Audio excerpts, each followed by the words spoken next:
Now, of course, the movie world shook the last 48 hours when it got announced that Warner Brothers had finally found their leaders for the brand new DC studios. DC is now its own studio under Warner Brothers, something that it has never been before, the kind of arrangement that Marvel has enjoyed under Disney.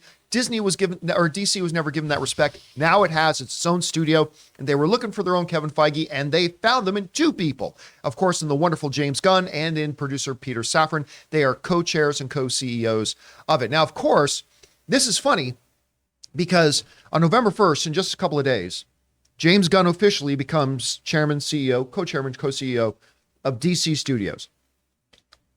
But he still has a couple of projects coming out with Marvel that is still to be done. And so, of course, at the red carpet premiere event of Black Panther Wakanda Forever, which we're going to be talking about in just a little bit, one of the reporters from Deadline decided to ask Kevin Feige, hey, what do you think about James Gunn taking over DC Studios? To which Kevin Feige gave what I thought was a really great little answer. He said this, well, Kevin Feige said, he's got a lot of work to do for Marvel between now and May, which he is well aware of. But after that, I will be first in line to see anything he does. Let me read that again. And I loved his answer. Well, he's got a lot of work to do for Marvel between now and May, which he is aware of. But after that, I will be the first in line to see anything he does. Now, of course, it shouldn't be surprising to us to hear Kevin Feige being so supportive because he has worked with James Gunn on many films. He loves James Gunn. He had kind of appointed James Gunn to be his right-hand man, especially when it came to the intergalactic stuff and area of the MCU before, the fallout between James Gunn and Disney, which he then came back with. And it is true. The chairman and CEO of a different studio is going to have to go on a press tour for Marvel films to promote not only Guardians of the Galaxy 3, but you think they're going to do a little bit of promotion for the Guardians of the Galaxy holiday special, a special I didn't care anything about until the trailer came out. Now I'm kind of curious about it. So, yeah, it's good to see all this and to see that, Feige is still supporting him. Anyway, Rob, you hear Kevin Feige's comments. What do you think? Well, I mean, you can literally walk from the front gate of Disney on Alameda to in Pass Avenue to the front gate. About 15 Probably minutes. shorter than that. You can drive it in 2. Yep. So, I think that he'll be able to, what are you going to do for lunch? I'm going to work on Guardians of the Galaxy 3. Oh, okay, I'll see you after lunch. I mean, I don't think, I think, look, while we as fans might believe that there is some rivalry between creatives in town, and certainly there is for box office and things like that, everybody's friends with everybody else. And I am sure that Kevin Feige is overjoyed about this. I love this picture because we are now, it wasn't when it was taken, we are now looking at the pictures of the heads of Marvel and the heads of DC. Oh, yeah. Together. By the way, I would love to know if Zaslav called.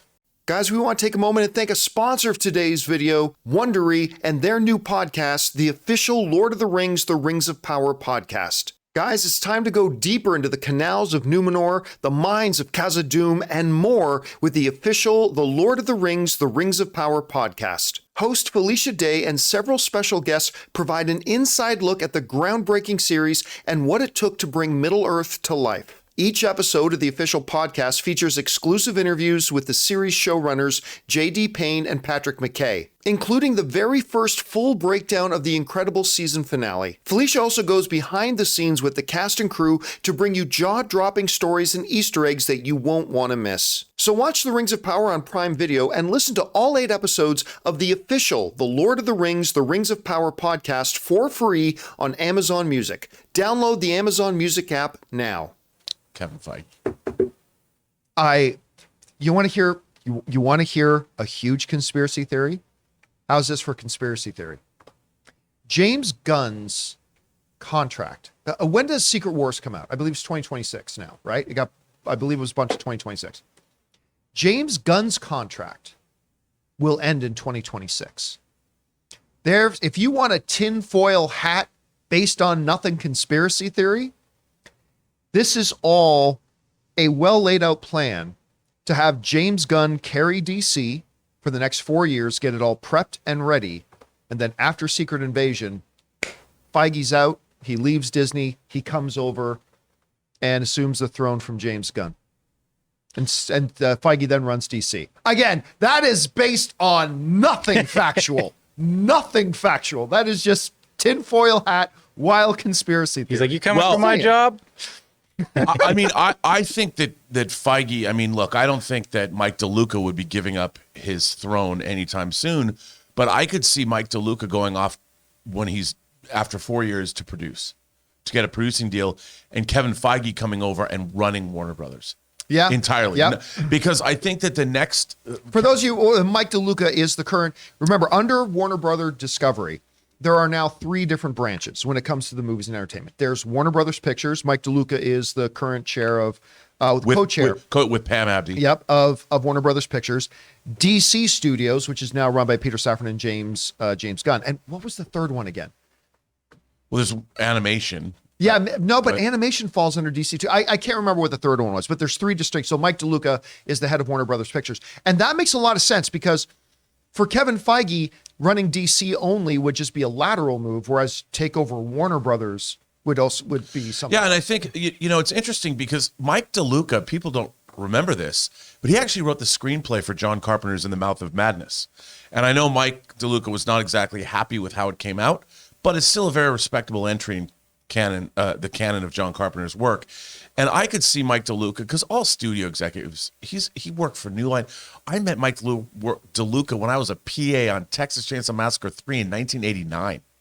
So he's been in the business for a long time, and it wouldn't surprise me if he wants to become like Lorenzo de Bonaventura, who was at Warner Brothers for a long time and became a big producer. And if Kevin Feige, what more worlds does he have to conquer but go out and produce non-Marvel movies, to go out and I want to make the new Lawrence of Arabia, or I want to make whatever he wants to make. Because here's the funny thing. Kevin Feige is, if you want to go by box office dollar, Kevin Feige is the most successful producer in the history of Hollywood, period. But the respect isn't on his name right now. He's beloved by the geek community, yes, but that respect isn't on his name. It's, there's the comic book movies. It might be a really interesting move for him to go and take over a major studio like Warner Brothers Pictures and take that success over there and say, I'm just the best at everything now. I would think so, because I would love it if he took over Star Trek, but that's not big enough for Kevin Feige. And I think by taking over Warner Brothers, because I also think even Disney itself is limited in terms of what kind of movies they're going to produce. Whereas Warner Brothers, he can make anything he wants. He can make historical epics. He could make giant action films. He doesn't need to do superhero movies because James Gunn will do it over there. But I could definitely see something like that happen. And let's not forget, Kevin Feige is a big DC fan. He's got, in his office, he's got this giant Lobo figure. He's got a big Batman figure, obviously a big Superman figure in his office. He's always been a big DC fan. Right now, Marvel fanboys are like, no. But he's relatively young. Oh, he is. For the industry, for a guy in his position, he's super young. He could spend the next 30 years of his life becoming like Daryl Zanuck or something. Quick, Taylor, look it up. How old is Kevin Feige? Quick, now. I was looking up James Gunn. James Gunn is 56, and Kevin Feige Kevin is Feige. He younger than James Gunn? I think he might be a little younger. Is 49. Yeah. Wow. So he's super young. He's just he's got another 30 years. Right? It's just crazy. But anyway, it's before great he becomes Alan Horn. Before he becomes Alan Horn. It is great to see James Gunn and him still supporting each other. Anyway, guys, question is for you. What do you think about Kevin Feige's reaction to James Gunn now becoming his counterpart over at DC?